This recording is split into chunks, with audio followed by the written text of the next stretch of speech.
My name is Michael Green. I'm 58 years old, and the morning of my college graduation, I found out my parents had been hiding my grandfather's inheritance from me for over 2 decades. To most people, a diploma at my age seems symbolic, maybe even indulgent.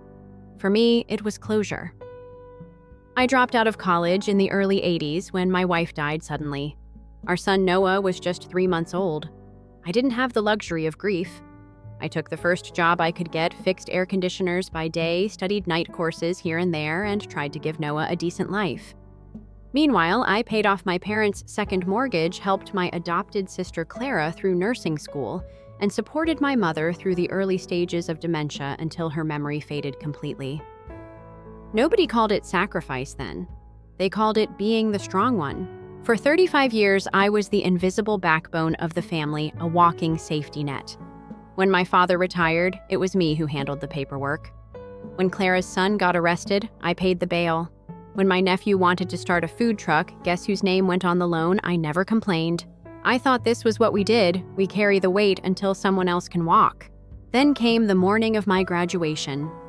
Noah had flown in from Seattle, and Clara was supposed to meet us at the ceremony. I was ironing my gown when I got an envelope slipped under my apartment door, no return address. Inside was a copy of a trust agreement dated 1997. My name was on it. So was a storage unit across town and a 6-digit fund my grandfather had left for Michael Green's education business pursuits or retirement. My chest tightened. I thought it had to be some mistake. Enter Linda Salazar. She'd been my parents' financial advisor for years.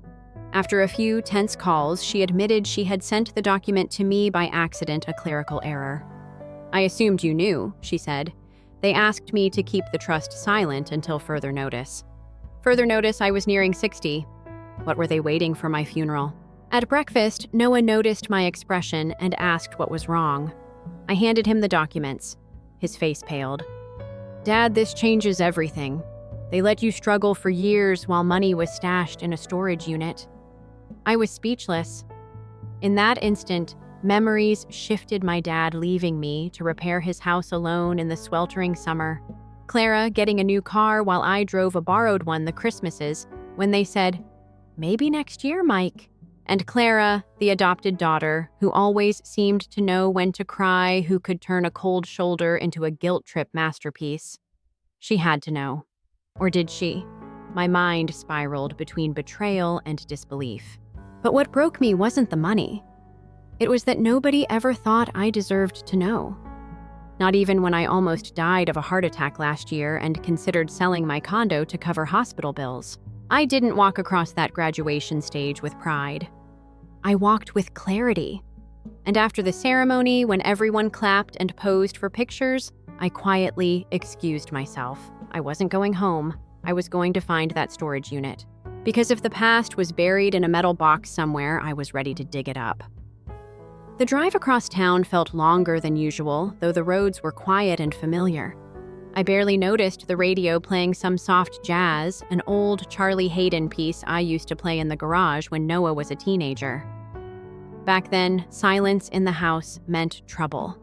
Now it just echoed. I pulled into the industrial lot on 46th Street, a place I hadn't been in decades. The rust-stained sign above the gate, crate and key storage hadn't aged well. Neither had I suppose.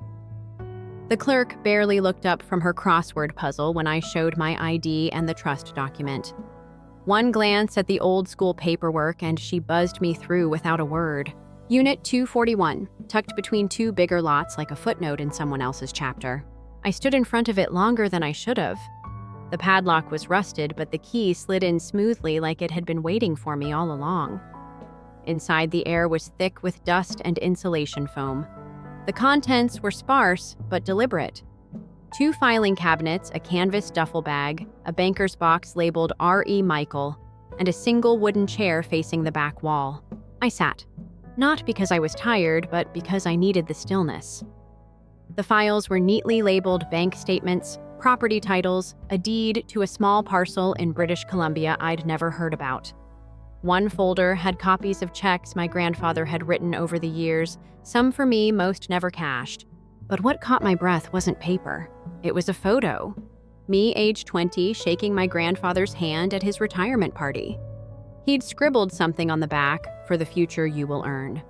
His handwriting was unmistakable, blocky, deliberate. I remember that day.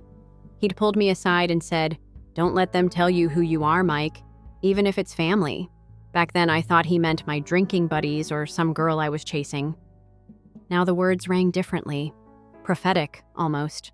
I spent nearly 2 hours cataloging everything. I found letters from my grandfather to my parents urging them to tell me about the trust. One was dated 2001, the year I sold my wedding ring to cover Noah's summer tuition. They had known, for years, all of them. When I stepped out, the sun had dropped low, casting amber shadows across the asphalt.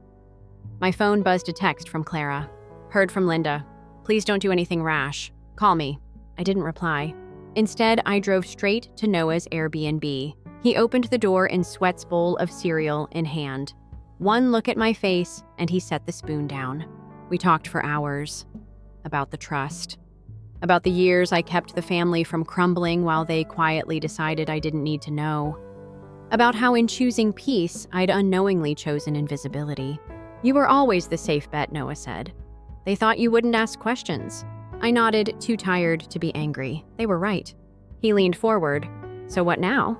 It was a fair question. I didn't know yet. But what I did know was this: I wasn't going to bury the truth again. Not to protect people who had spent decades pretending I didn't need protection or dignity. I hired a lawyer the next day. Evelyn Tran Sharp, mid-50s, direct.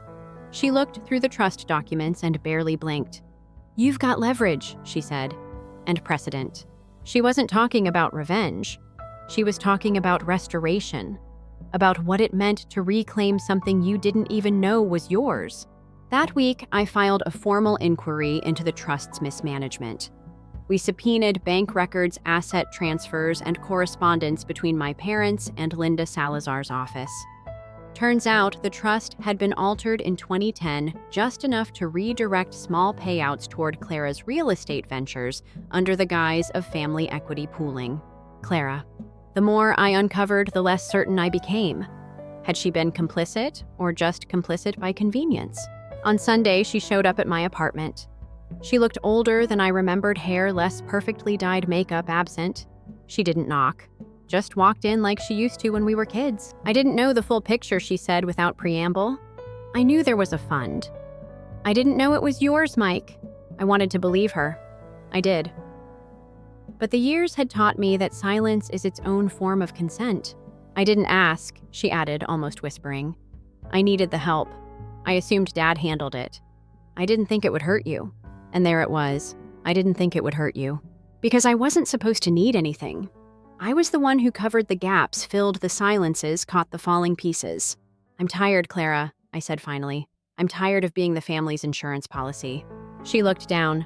"Then maybe it's time you cash out." And maybe it was. Not in dollars, but in clarity, closure, accountability.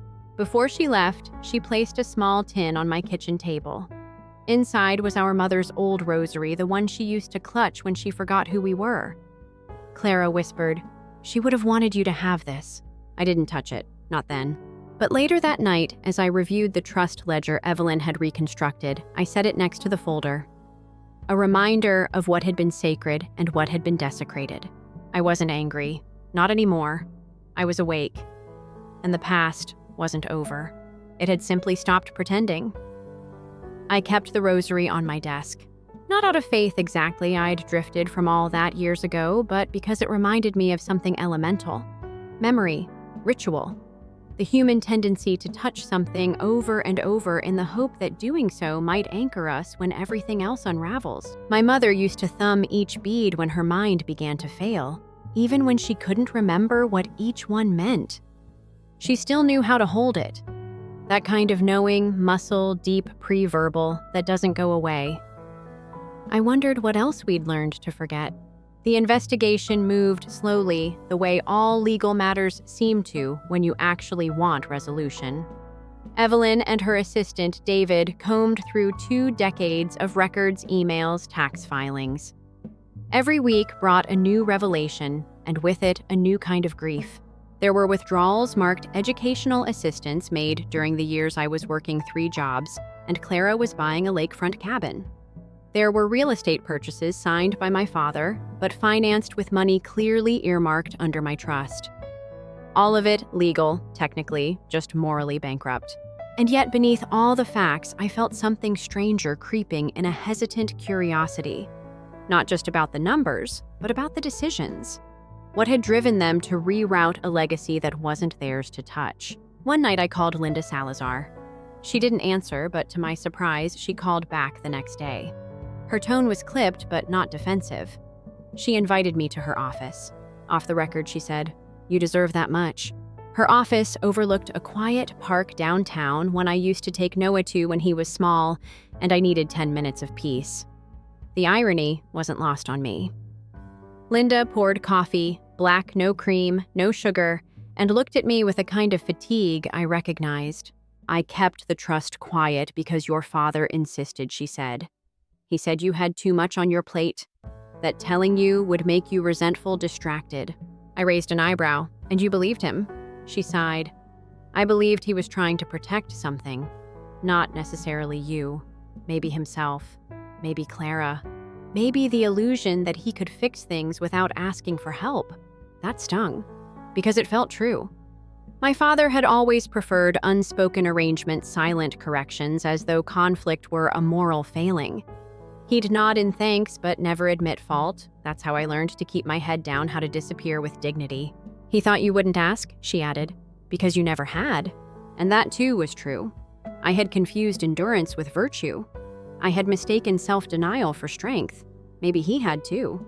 When I left her office, I didn't feel better, but I felt clearer. That weekend, I drove out to the cemetery.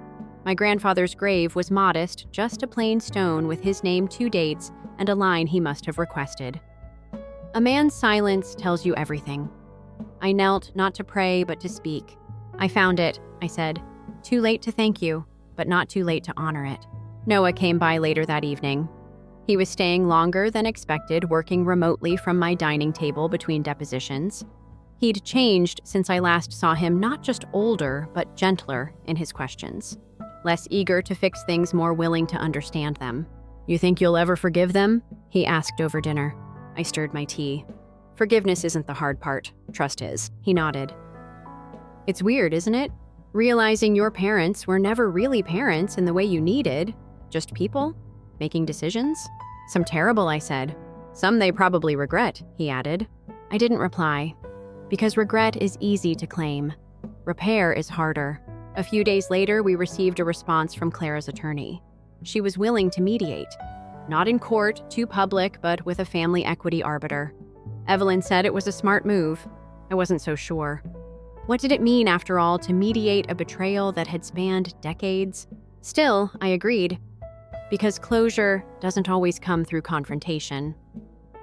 Sometimes it comes through formality. The mediation was scheduled in a beige office suite near the edge of town. The room smelled like cheap carpet cleaner and waiting. Clara sat across from me, hands clasped, wearing a sweater I remembered from a Christmas 15 years ago. The arbiter was a man named Raymond, late 60s, calm as a surgeon. He laid it out, the nature of the trust, the diversion of funds, the legal standing. Clara didn't contest the facts. She only asked for context. "I was struggling," she said. "My son was in rehab. I couldn't go to Dad and say no. He said it was family money." I looked at her for a long time. "You could have come to me," I said. She winced and said that I was drowning and needed what was yours. "Yes," I said flatly. "Exactly that." Her eyes watered, but I wasn't moved by tears. I had my own long dried.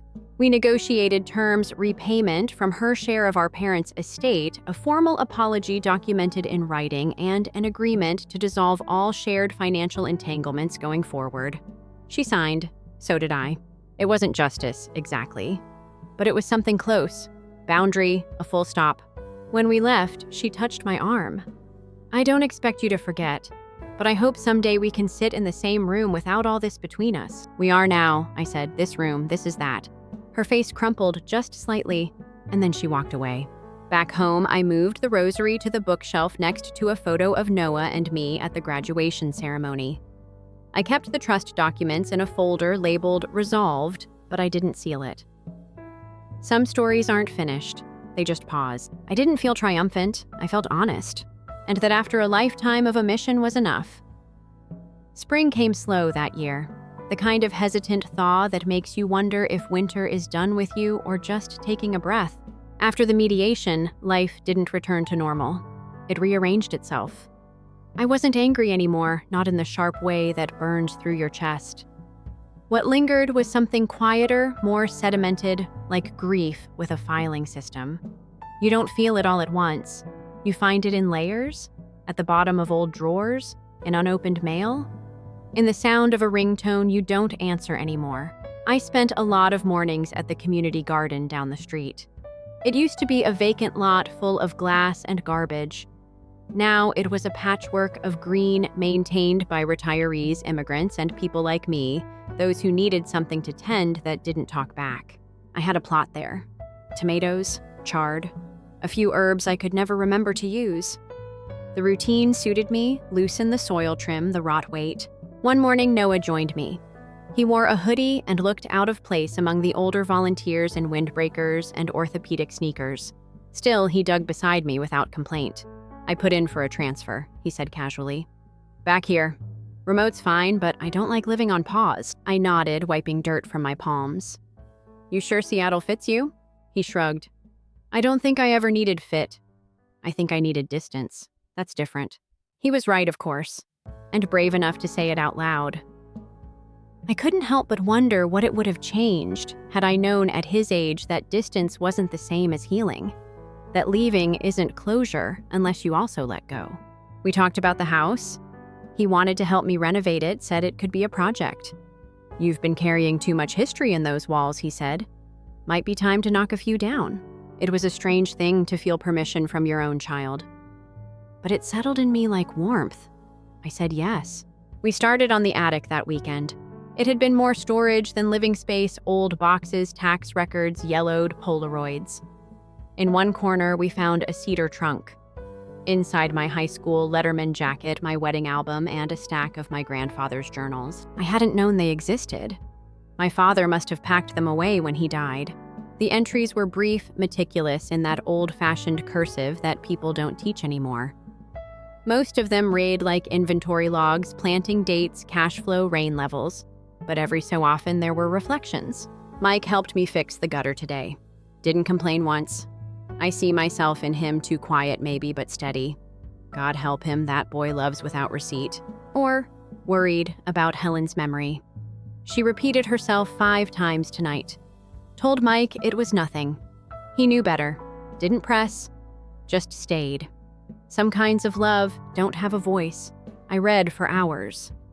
At some point, Noah came upstairs, saw me on the floor, and sat beside me. We didn't talk much. We didn't need to. By the time we finished the attic, I knew what I wanted to do. I met with Evelyn the following week and updated my own will. I created a scholarship under my grandfather's name using the portion of the trust Clara had agreed to repay. The funds would support first-generation students over 40, those who returned to school, not because they had time, but because they refused to give up. I also wrote a letter, not to be sent, just to be kept with the documents. It was for Noah and maybe for myself. It read in part, I thought legacy meant holding on to things, land, money, names. But maybe it's more about release, about what you refuse to pass on. I've spent most of my life thinking survival was the same as strength. It's not. Strength is knowing when to put something down, even if you've carried it for years. That same week, Clara called. I didn't answer, but she left a voicemail. Mom's birthday is next month, she said. The assisted living center is hosting a tea. Thought you might want to come. No pressure. I listened to it twice. Then I deleted it. Not out of malice, but because I wasn't ready. There are wounds that don't respond to cake and small talk. And some silences once earned are better left intact. Still, I bought a card. Wrote her name. Didn't mail it, just tucked it beside the rosary on the shelf. The last piece of the trust inquiry closed in early June. Linda Salazar submitted her formal resignation, citing irreconcilable ethical concerns. I heard she moved to Arizona to care for her sister. Evelyn called it a clean exit. I called it convenient. But maybe that's enough too.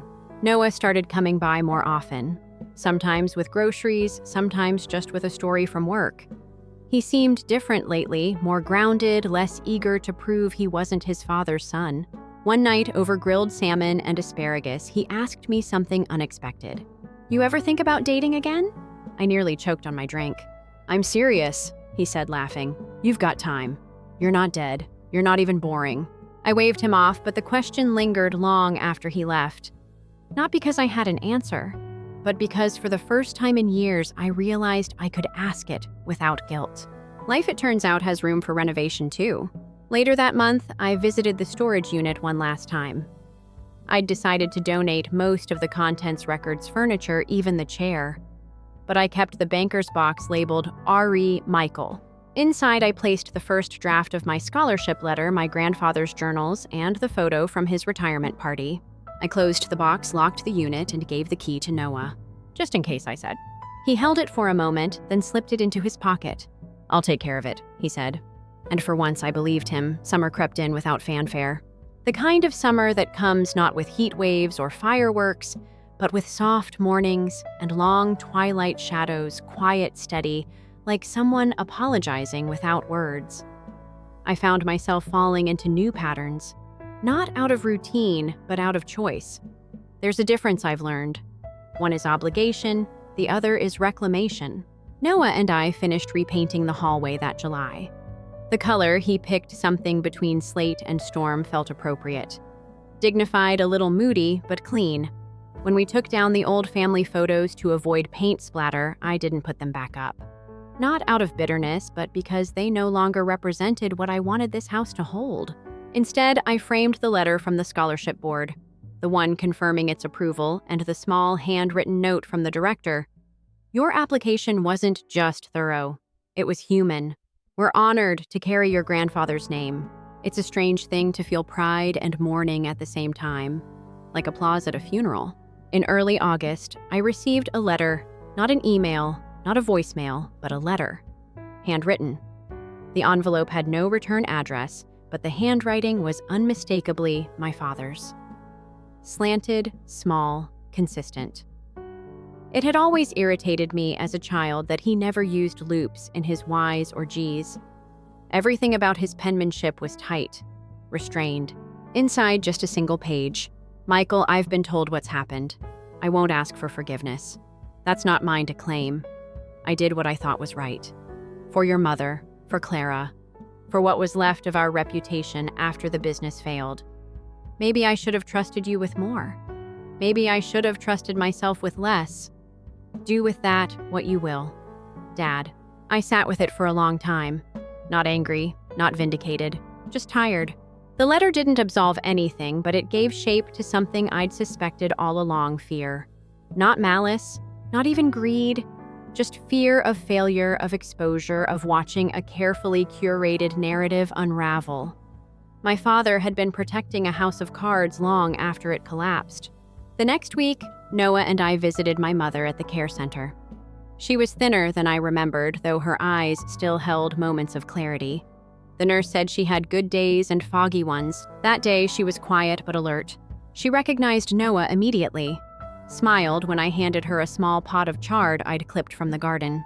She held it gently, sniffed the leaves, and said, "You always liked this one. You were such a strange child, growing greens when the other boys wanted video games." We laughed. It was one of those moments you don't brace for, but afterward realize you should have. Fleeting clarity is cruel in that way. It reminds you of everything time takes from you just before it takes it again. Noah excused himself to take a call, leaving me alone with her. She reached for my hand. "I never stopped loving you," she said, almost like a confession. I know I said, though I wasn't sure I did. Then she looked out the window and whispered, "He didn't mean to hurt you." I didn't ask who she meant. It could have been my father. It could have been herself. Maybe it didn't matter. On the way home, I didn't speak. Noah didn't push. When we pulled into the driveway, he turned to me and said, "I think she was trying to say goodbye." "I think you're right," I said. The rest of August passed quietly. Clara sent a bouquet on my birthday. No card, just lilies. I didn't respond, but I didn't throw them out either. In September, Evelyn called with a final update. The estate was closing. All paperwork finalized. My portion of the original trust, what remained, had been legally secured and isolated. I was now in the full sense of the word free. It didn't feel dramatic. It felt like walking out of a building and realizing you don't have to turn around. I celebrated by having coffee on the back porch, watching the morning light catch the edges of the new paint job. I'd left one wall exposed brick raw, unfinished. Noah thought it was a design choice. Maybe it was, but to me it was a reminder not everything needs covering. That same week, I attended the award ceremony for the first recipients of the Green Legacy Scholarship. It was held in a small auditorium at the community college. Folding chairs, lukewarm coffee, eager faces. The keynote speaker was a woman in her late 40s, mother of 3, returning to school after a career in food service. She spoke about nights spent studying at the kitchen table, about the shame of falling behind and the quiet dignity of trying again. When she thanked the Green family for the opportunity, she looked right at me. Her voice didn't waver. "You didn't just give us money," she said. "You gave us time. And that's the rarest thing of all." I didn't cry, but I felt something shift, like a knot finally loosening in a place I didn't know had been tight. After the ceremony, I walked past the framed photos on the wall, graduates from decades past. I found my own, newly added. A candid shot from my commencement gown's slightly wrinkled face turned sideways. Not heroic, not triumphant, just present. That night, Noah cooked. Stir fry. Too much ginger. We ate on the porch light strung between the railings. He asked me if I ever thought about moving somewhere warmer, maybe smaller. I said not yet. He smiled, just checking. After he left, I stood outside a while longer. The wind had picked up. Leaves rattled along the sidewalk like coins in a tin. I went inside, pulled the banker's box from the closet, and opened it one more time. I added the letter from my father. The lilies, now pressed and dry, went in a manila envelope. I folded one of my mother's napkins from the care center and placed it on top. Then I sealed the box. Not because the story was finished, but because it no longer needed to be carried open. Fall arrived in a hush, the way some truths do not, with thunder or revelation, but like a slow breath you didn't know you were holding. There's a peculiar quiet that settles over a house in October, particularly one that's held too much noise for too many years. I had begun to notice the stillness more, the space between sounds, the creak of the hardwood floor at dawn, the wind nudging the shutters just so. Silence no longer felt like absence. It felt like choice. After sealing the box, I didn't intend to revisit it again. But objects have a strange way of insisting on meaning, especially when they've absorbed more emotion than use. I kept it in the hallway closet beside the photo albums and my old tool belt, like a soft exhale of memory I could live beside, no longer inside. I had thought closure would feel sharper, like finality. Instead, it was more like a shift in temperature, barely perceptible, but suddenly you're wearing lighter clothes, walking differently, breathing a little deeper. And yet life doesn't always grant us neat conclusions. Some chapters require epilogues, others footnotes. In mid-November, I received a call from Clara. I let it ring, then another. This time a voicemail. "She's fading, Mike. They say maybe days. She's been asking for you. Not demanding, just asking. If you don't come, I understand. But I thought you'd want to decide for yourself." I listened twice. Then I sat with it for an hour before calling Noah. He didn't say much, just "I'll drive." The care center hadn't changed. Same faux wood paneling, same antiseptic scent mixed with artificial cinnamon. But my mother had. She was smaller, paler. Her hands looked more like my grandmother's, now delicate, transparent. She was asleep when we entered, her breath shallow but rhythmic. I sat by her side and simply watched for a while, the way you might watch the tide, knowing it's not yours to control. When she stirred, her eyes flickered open and settled on me with surprising steadiness. "Michael," she said, voice paper thin. "You came." "I'm here," I replied. I never really left. She chuckled, though it came out more as breath than sound. "Always the poetic one, like your grandfather." There wasn't much else said. She drifted in and out. At one point, she asked for the rosary. I pulled it from my coat pocket. I had brought it without deciding to, as though some part of me knew. She took it, ran her fingers across the beads with the kind of reverence only the nearly departed can summon. "I made mistakes," she whispered later. "Not because I didn't love you, because I was tired. And tired people protect the wrong things." I didn't say anything. I didn't need to. She passed 2 days later quietly in her sleep. At the memorial, Clara delivered the eulogy. It was polished, composed, full of appropriate warmth. When she mentioned our mother's dedication to family, I saw Noah glance sideways at me. I didn't react. Sometimes truth and memory aren't enemies, they just tell different versions of the same story. Afterward, Clara approached me outside near the old bird bath where our mother used to scatter breadcrumbs for sparrows. "She made me promise you'd keep the rosary," she said. "Said you were the only one who remembered how she used it." I nodded. "I'll keep it." "I didn't know she remembered so much," Clara said. I thought, after a while, she forgot who we really were. "Maybe she finally remembered who we really were," I said. At the end, that might be enough. We didn't hug, but we didn't walk away bitter either. Some relationships aren't meant for repair, just gentler weather. In the weeks that followed, I began going through my things more intentionally. Not purging, just preparing, cataloging. I labeled boxes for Noah for the scholarship board, even one for the garden committee, my tools, seed, archives, that collapsible kneeling bench that everyone joked about. And then one evening in December, I began writing again. Not a letter, not a journal, a book maybe, a record. Not about the inheritance, not directly, but about what we pass down without knowing our silences, our loyalties, our broken patterns disguised as tradition. I called it the long carry, because that's what it had been.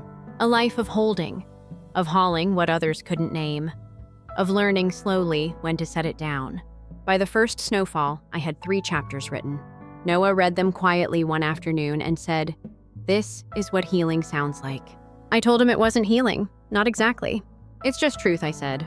Told late, but still told. He didn't correct me. That's how I knew he understood. I don't know how much more I'll write, or what happens after that. But I do know this.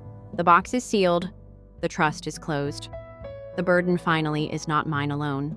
And that, I think, is the closest thing to peace I've ever known. Story 2. As my parents looked on, my sister broke my mug and yelled, "Get out of your own house, you spoiled!" But their faces went white when I opened my laptop. My sister's words were interrupted by the sound of glass breaking. "Tonight, you must leave, Vanessa." While pieces of my beloved coffee mug were scattered on the floor between us, Megan stood with her arms folded in my kitchen. I'm Vanessa, and I believed I was spending a typical Tuesday night at home until 5 minutes ago. My parents and sister were now acting out what seemed to be a botched intervention. As I picked up paper towels to mop up the mess, I remarked, "This is absurd. You can't just show up here and tell me to get out of my own home." Mom sat on the edge of my couch, wringing her hands as if she were about to run. Dad was suddenly enthralled with the design on my area rug and refused to look at me. I purchased the same rug when they moved in last year, alleging temporary financial difficulties. "As a family, we've talked about this," Megan added, her voice retaining the arrogant tone I had come to despise. "For too long, you've had things too easy. While the rest of us suffer, I live here and work from home." With paper towels saturated in coffee, I stood up straight. "Please pardon me, I live here. The mortgage is paid by me. For the past year, I have allowed all of you to stay here without paying rent." "And that's precisely the issue," Megan yelled. "You made us feel insignificant while praising us for being the kind donor. It is poisonous." I let out a sour, harsh laugh. "Poisonous. It's impressive that you said it." "What exactly am I meant to do?" Megan said. "That's not our problem. We require the room. Both parents require steadiness. After my divorce, I also need a place to stay. You're not dating. Accomplished. It will come to you." My hands began to shake. "Mom, are you truly cool with this, Dad?" Despite the tears in her eyes, Mom nodded. Dad cleared his throat. "We believe it's for the best, honey. As independent as you've always been, Megan needs us now." The betrayal was like a blow to the body. I've been helping them and altering my life to meet their requirements for the past 5 years. And my prize was this: being expelled from my own house by my sister, who had always been angry at my success. Megan said, "You have until tomorrow evening. We'll assist you in packing, like the devil you will." I took my phone out. "I'm going to call the police. I own this property." In fact, Dad finally said anything. He spoke quietly yet firmly. "Since we've made this place our home, we've already had a conversation with a lawyer. Legally, you cannot evict us without following the correct procedures. However, you are free to depart." The parts came together with a click. While I was working late into the night on client projects, they had likely been planning this for weeks. They had been planning to steal all of my creations. "This is crazy," I murmured, barely raising my voice above a whisper. "My family is you." "Exactly," said Megan with a little smile on her lips. "Family supports family. And at this moment, you can assist by departing." I gave them all a look. Something hard and icy solidified in my chest as I saw Mom's guilty face, Dad's sideways glance, and Megan's victorious look. "All right," I responded, startling everyone with my cool demeanor. "I'll leave, but keep this moment in mind. Keep in mind that you made this decision. Avoid being theatrical." Megan gave an eye roll. "Really, we're doing you a favor, teaching you to be humble." Their comments trailed off as I made my way to my bedroom. Now that my hands were steady, I took out my laptop bag and began packed the necessities. They believed they knew who I was. The dependable daughter, the accomplished sister who had always acted honorably. However, they were unaware of my abilities. I silently vowed to myself as I systematically gathered my possessions. They intended to have fun or teach me a lesson, but I would make sure this one stuck because lessons are reciprocal. They were presumably congratulating themselves on their brilliant scheme when I heard the mumbling in the living room. Let them rejoice. Karma has a way of coming full circle, and I planned to facilitate that process, which they would eventually discover. Even though my laptop was running on the borrowed desk, Ethan's spare bedroom seemed like a prison cell. As I stared at the screen, attempting to keep my anger at bay and concentrate on client deadlines. 5 years' worth of memories flooded my head. Ethan remarked from the doorway, "You're grinding your teeth again." Steam rose between us as he handed out a cup of coffee. "Do you want to discuss it, about how my family has been preparing this for weeks while living in my home and eating my food, or about how they ambushed me last night?" I sipped the coffee despite the fact that it was excessively hot, since it was better than shouting. "Do you recall when they moved in, I put down the drink and asked? Mom said it would only last till Dad retired. The money was cleared, until they discovered somewhere else." Leaning against the doorframe, Ethan remarked, "I recall you being excited. Dinner nights with the family, customs surrounding holidays. Yes, that lasted for around 2 weeks. I opened my banking app and looked through the transactions.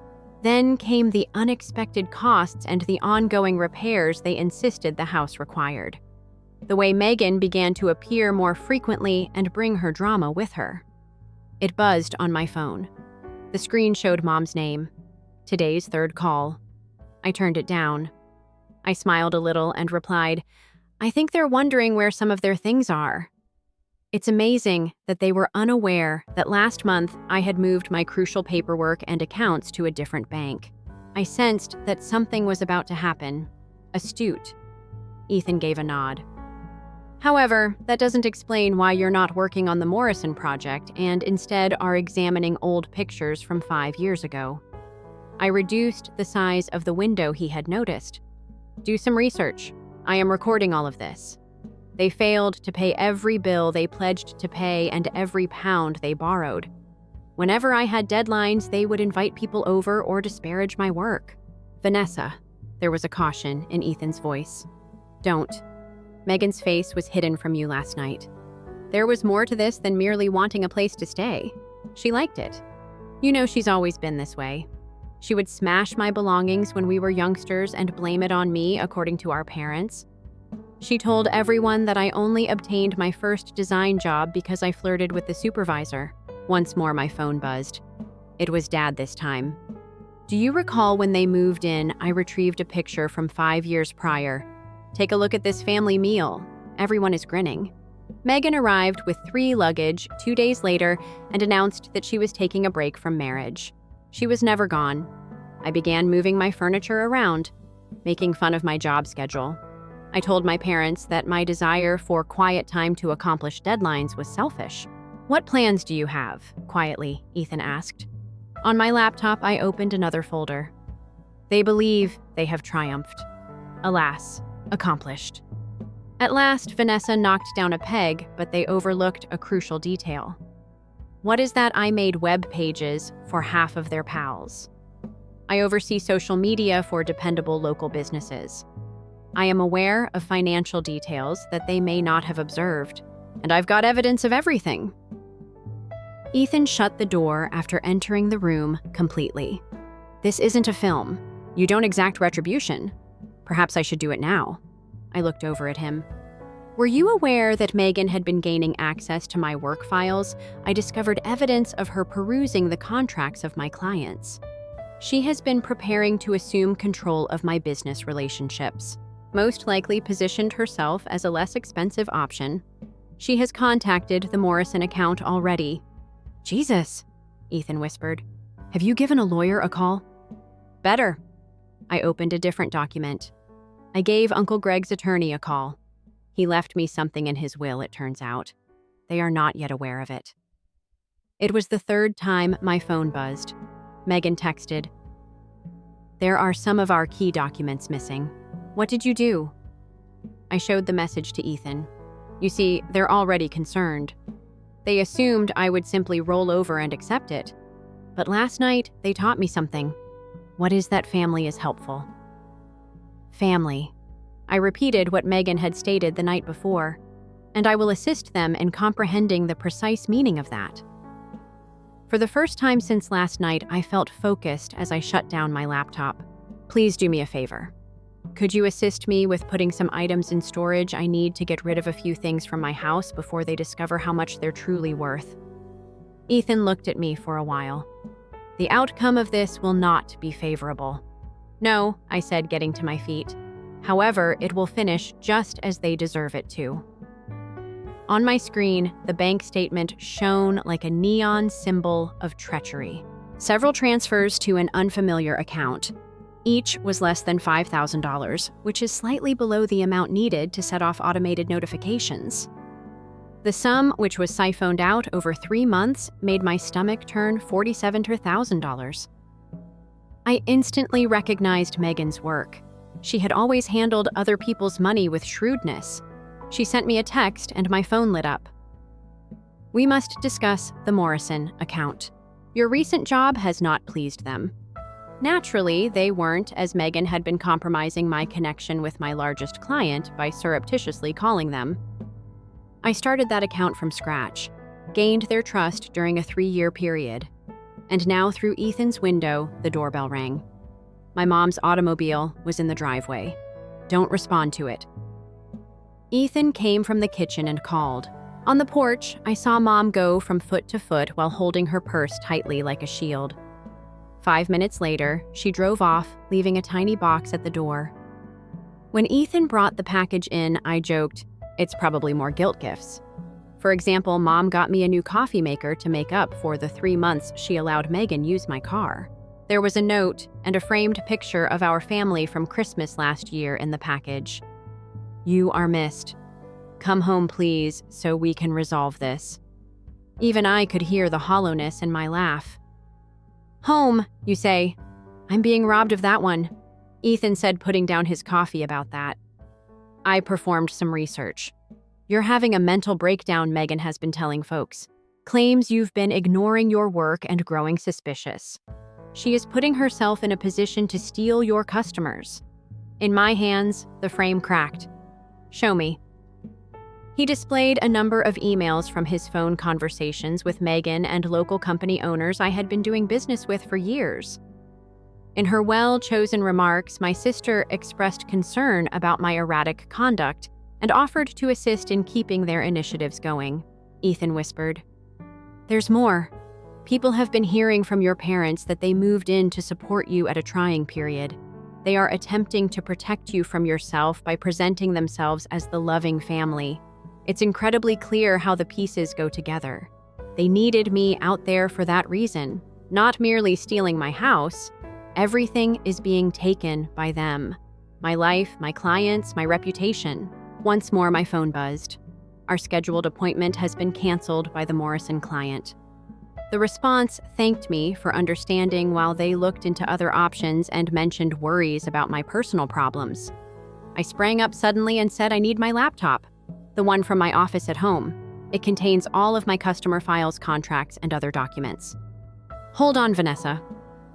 However, I had already started to go toward the entrance. Fury drove me to my home across town. Megan's automobile was parked in my slot at my residence. Before they could stop me, I used my key. They had entirely reconfigured the living room. Megan's artwork is used in place of family photos. I was searching for this with my office door open. Megan, sporting the same arrogant grin from the night they had expelled me, held out my laptop. Do not be concerned. I'm looking after your clients well. They are aware that you require personal time. How were my passwords obtained? You should really watch how you leave your password manager open. However, you've always been irresponsible with significant matters, haven't you? Mom was wringing her hands in the doorway. We're only trying to help, honey. Lately, you've been under a lot of stress.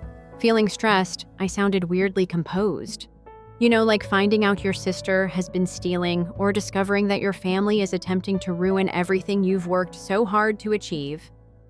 Stop being dramatic, Megan advised. I'm shielding your customers from your erratic behavior. The sound of glass breaking overpowered the rest of her statement. They deserve better then. I had removed her cherished artwork from the wall. She had taken great pride in showing it off in my living room. Megan responded proudly, That's exactly what I mean. These tantrums, this suspicion.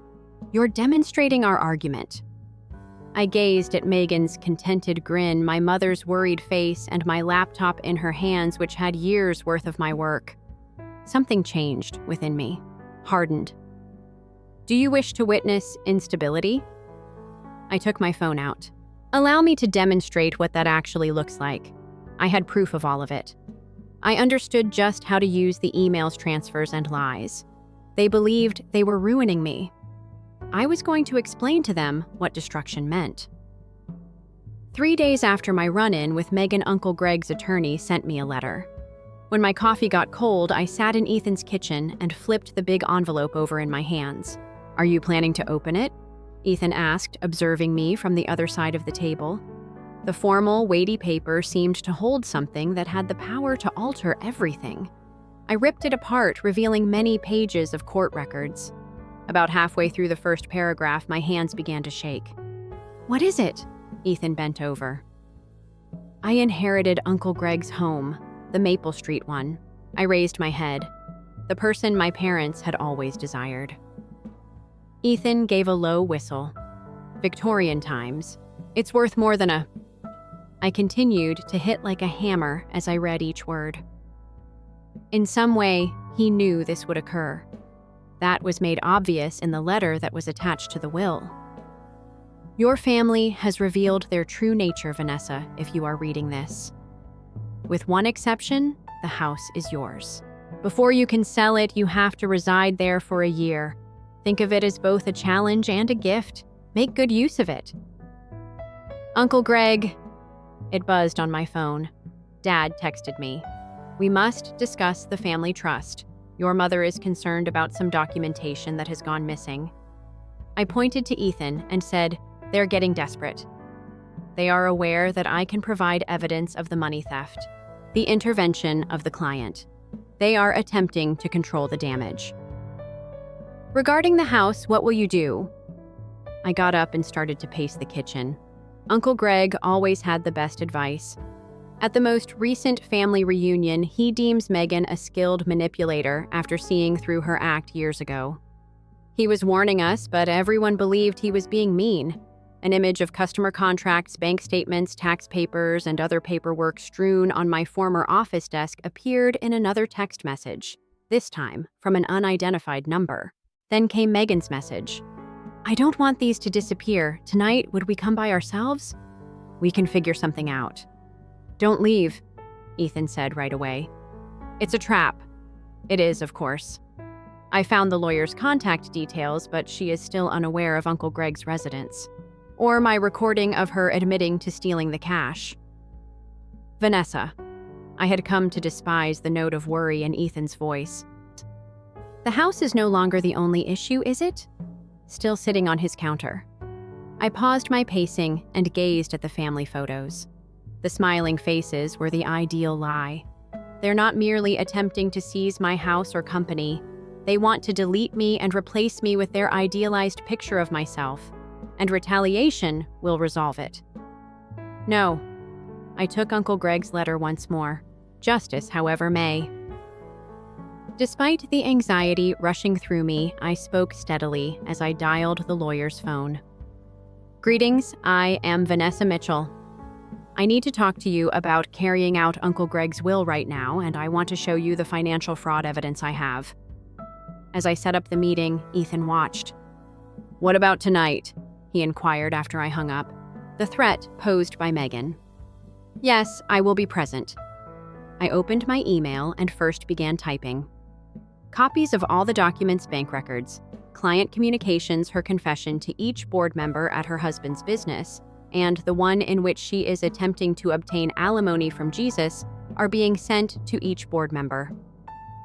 I will then send evidence of her embezzlement to all of the clients she has contacted. Show them who they're actually up against. Once more, my phone buzzed. "Please, Mom, let's resolve this as a family this time." Family. The meaning of the word had vanished. Or perhaps it was at last proving to be true. Uncle Greg was aware of one. I told Ethan and myself more. He knew they tried to take everything else, so he left me the house. He was providing me with a base from which to strike back. 6 hours before my meeting with Megan, I checked the time. It takes 6 hours to get everything going. "Will you actually do this?" Ethan inquired. "Burn all the bridges." I pondered over the past 5 years of covert, undermining, deliberate theft and methodical devastation, as well as Megan's smug smile while holding my laptop, my mother's enabling weakness, and my father's cowardly quiet. As I began to grab my belongings and their guns, I remarked, "They're no longer bridges. It's time to demonstrate to my family how effectively they trained me to use them.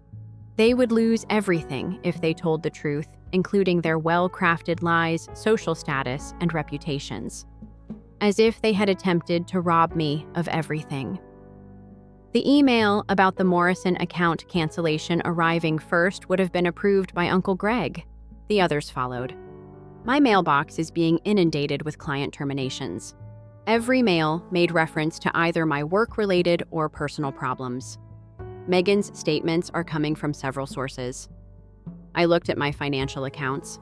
I'll freeze each and every one. As I paced his living room, Ethan remarked, "She's trying to starve you out, so you have to come crawling back." Dad sent me a text message, and my phone lit up. "Tomorrow is the family trust meeting.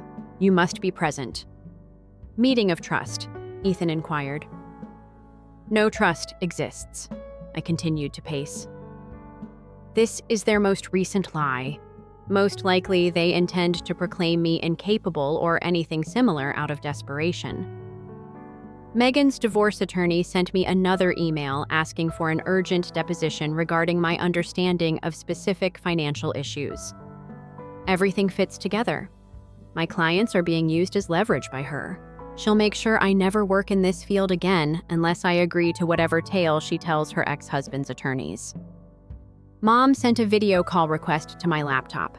They were all seated in my old living room like some sick parody of a family gathering, and I accepted it before giving it any thought. "Honey, Mom started." We were concerned. "Suppose I interrupted her. I am aware of your actions, you all." "Do you?" Leaning into the frame was Megan. "As far as I can see, you're having a breakdown of some sort, accusing clients of stealing and sending them threatening emails. My lawyer already has the proof. What evidence? Dad asked sternly. I laughed harshly and hollowly at the documents you took from the house. Taken, Megan cut in. That's rich coming from the people who took you in. When your company was having trouble, who helped you, Vanessa? That's what family does. We support one another. And you need assistance right now. My brain spun at the familiar twist of her words. How many times has she turned reality upside down to the point where I start doubting my own recollections? The meeting of trust, I added gently. In reality, what is it about protection? Dad replied. For you and for all of us. My screen displayed a notification, an email from Uncle Greg's attorney. While they were conversing, I opened it. My hands began shaking the Maple Street house as I scanned rapidly. That's what this is really about, isn't it? I replied, slicing through their anxiety and whispering. They were silent in response. Enough. Uncle Greg let me handle it. Not you, not the family.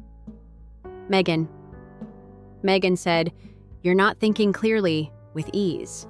You were always supposed to live in that house. As if you were the intended recipient of my clients, I opened another email. As if you were supposed to receive my money. Please, Vanessa, Mom begged. Simply attend the meeting.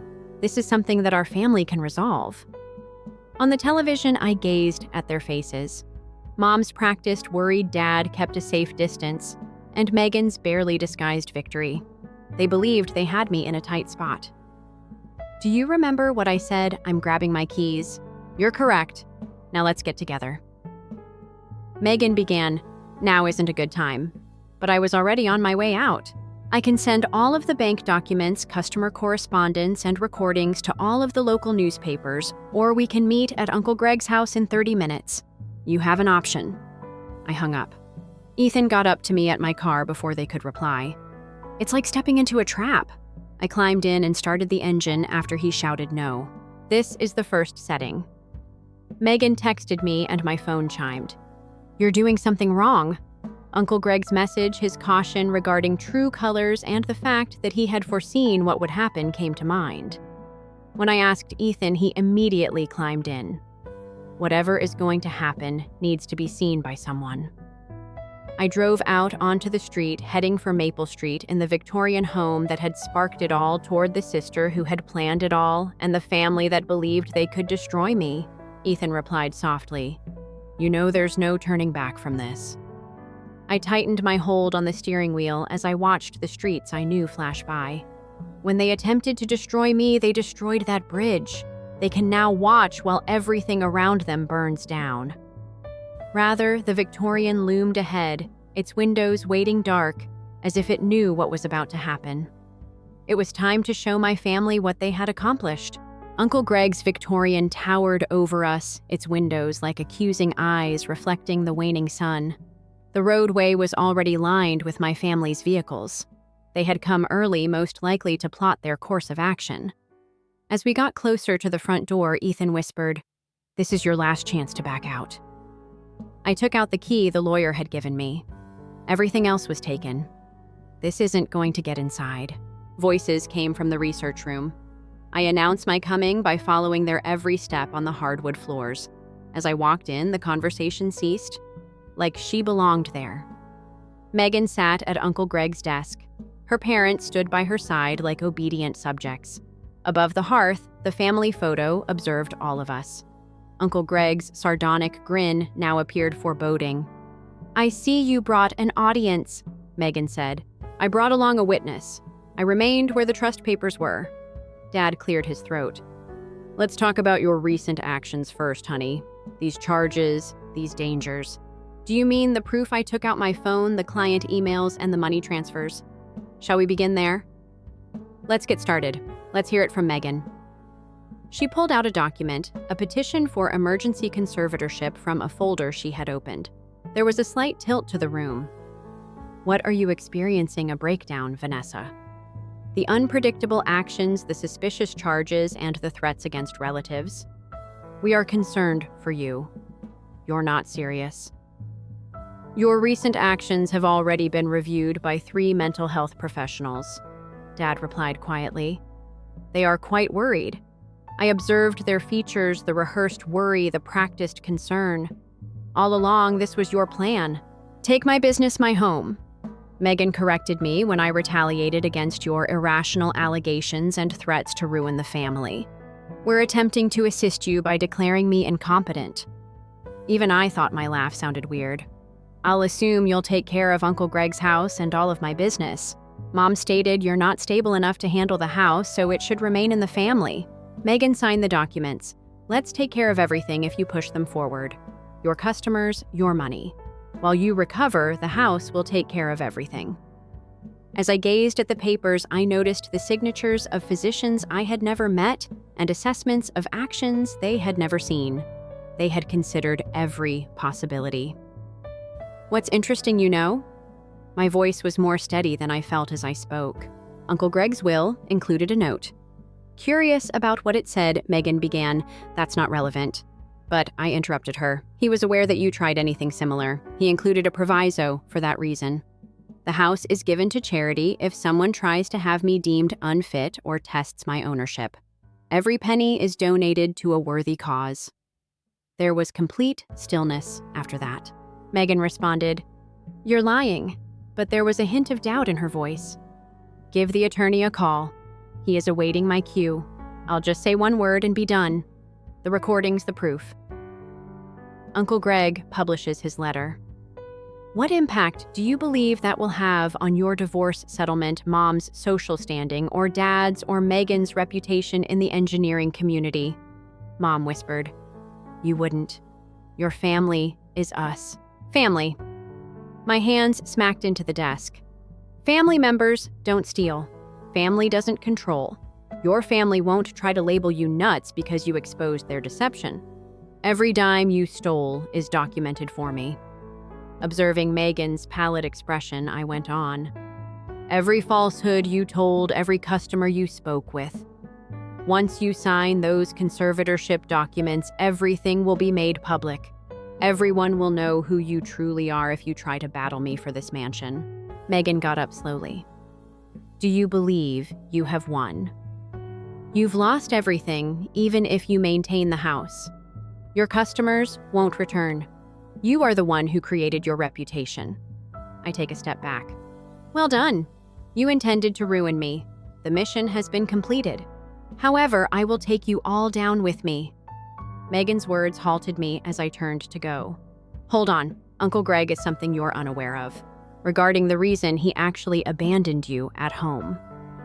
I noticed something in my sister's eyes that I had never seen before when I turned to look back. Fear. In actuality, she claimed that he had a different will, one that transforms everything. We were all in the shadows now that the sun had fully set. A clock struck the hour somewhere in the house, like a countdown to devastation every time. Megan took a yellowed envelope out of the desk drawer as Uncle Greg's grandfather clock struck midnight. I became alarmed when I noticed my parents shifting uneasily in their seats and looking at each other. Megan remarked, "Remember that everything we did was to protect you before you read this." Before she could decide otherwise, I grabbed the envelope. It contained a letter written in Uncle Greg's recognizable handwriting and dated 3 days before to his passing. I read loudly, then stopped. Dear Megan. The room tilted. Read on, she replied quietly. This should be heard by all. If you're reading this, Megan, you should know that Vanessa has learned the truth about the house and the family's role in Jonathan's demise.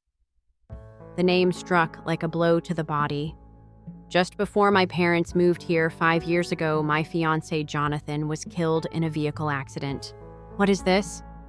I didn't sound like my own father as I stood up. Jonathan, we ought to have informed you earlier. He was looking into the trust inside the family. He had discovered inconsistencies. He was going to make it all public. Megan went on. The tax scam, the missing money, everything.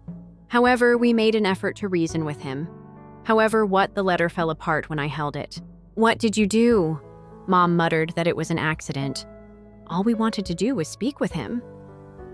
The road was wet that evening. The room whirled. I staggered back and Ethan grabbed my arm. He was killed by you. The words stuck in my throat like glass. Then you came to live with me. Observe my sorrow. Take control of me by using my guilt. We kept you safe? Megan got to her feet, her poise finally giving out. We would have been bankrupt if Jonathan had gone public. I laughed, the sound verging on hysteria at the family name, our reputation and your reputation. That's the point of this. You've been attempting to ruin me, stealing from me, and manipulating me for 5 years because of this. Uncle Greg knew, Dad said. If we didn't give him the family assets, he would tell you everything. He left you the house for that reason. His last act of retaliation against us. The portrait above the fireplace caught my attention. Uncle Greg's smile had changed to one of sadness without knowing. By providing me with the tools to defend myself without disclosing the terrible reality, he attempted to shield me in his own way. You're not just trying to take the house, I responded slowly, referring to the conservatorship paperwork. Like you're attempting to quiet me. Keep quiet, Jonathan. Megan moved forward. We are related. Vanessa, we did everything for our family. With my fingertips hovering over the screen, I took out my phone.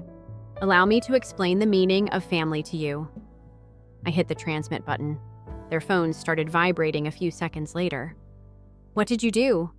Megan's face was pale as she reached for her phone. All of my words. The customer, the bank documents, the recordings, the theft, and now this discussion about Jonathan. I simply forwarded all to all of the state's press outlets. You're playing a bluff. Dad began, but his phone continued to ring with alerts. I went on. Uncle Greg left me more than the house. He gave me the reality and let me decide how to handle it. Ethan intervened when Megan lunged at me. Through the study windows, he declared, "It's over." I saw that the dark windows of the Victorian house reflected police lights. Uncle Greg had, of course, also prepared for this. His attorney must have been anticipating my cue. What's funny is that I gave them all a look. These strangers are posing as members of my family. I believed that retaliation was justice, so I spent all this time planning it. However, it's karma. It blew open the entrance door. As officers arrived, they read rights and secured the area. I felt a strange, hollow peace as I saw my family's meticulously built world fall apart. Mom yelled out to Vanessa as they escorted her out. You were truly loved by us. I reached inside my pocket and touched the letter. Uncle Greg's actual parting message to me, not Megan's interpretation. While lies damage the truth, will cause pain. Put prudence before retaliation. Niece. Others were born into other families. From the ashes of what burns away, we construct. I left the Victorian in its shadows and headed out into the darkness. A requiem for the family I had lost twice was sung by sirens in the distance. Death and the need to know the truth. I pushed open the Victorian's front door, which creaked, scattering the dusty hardwood floorboards with morning light. The house was unaltered, kept like a museum of unfulfilled promises after 6 weeks of court hearings. Ethan came in with boxes after me. Are you certain about this? I felt the silky wood under my fingers as I moved my hand along the banister. Uncle Greg wanted me to spend a year here. Claimed that it was covered in the lesson. On the kitchen counter was the morning paper. The headlines from yesterday remained strong and clear. Fraud scandal involving the Mitchell family. Below it, cries of guilt were entered. The Morrison account had returned to my restructured company according to a tiny piece. Ethan called from the study, and I found it. A pile of pictures was in Uncle Greg's desk drawer. Jonathan and I during our engagement party, my first design prize, my college graduation, and one I had never seen before. At a family BBQ, Uncle Greg and Jonathan are having a serious chat. I mentioned that he was assisting Jonathan with his investigation with the pieces coming together. He knew everything that way. Ethan also gave me an envelope to open with Uncle Greg's handwriting visible through the paper. I read loudly until you grasp the distinction between justice and retribution. There was only one page of paper inside. Not a letter, but a deed to a modest foundation for the creative arts created in Jonathan's honor and financed by the family's confiscated property. "Look at the name of the trustee," Ethan whispered quietly. My hand trembled. I was the trustee of the foundation. Through the frosted glass, we were both startled when the doorbell rang. The silhouette of the police detective was familiar to me. When I opened the door, she says, "Miss Mitchell, something has changed. It is your sister's desire to come clean about everything." "Why now?" She mentioned karma and the desire to put the truth before family. For once, I imagined Megan and herself bearing the consequences of her decisions about mom and dad. There. Their own acts destroyed the carefully crafted world of lies. "Are you going to listen to her admission?" the investigator inquired. "No." I surveyed the high ceilings of the Victorian era. Its dignity in silence. The truth is already known to me.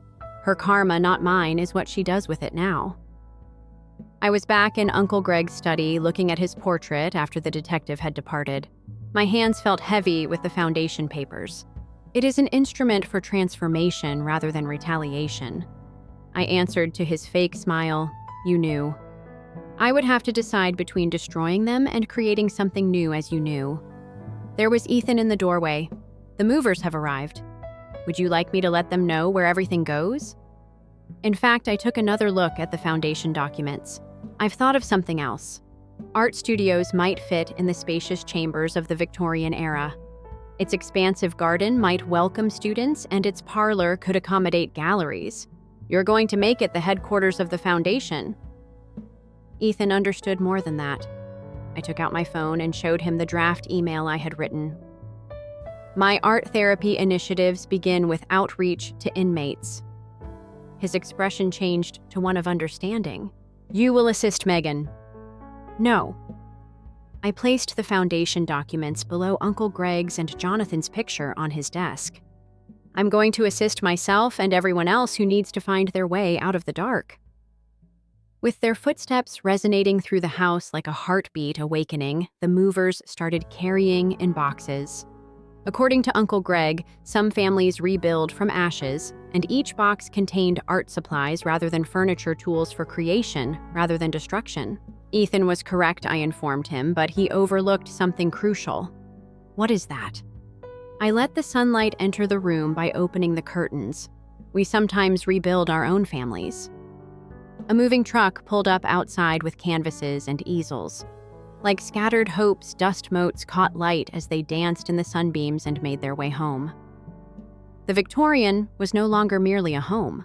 It demonstrated the fine line that separates the family we are given from the legacy we decide to leave behind, as well as between retribution and redemption. I felt the blank potential of a canvas beneath my fingers as I picked it up. It's time to paint something fresh.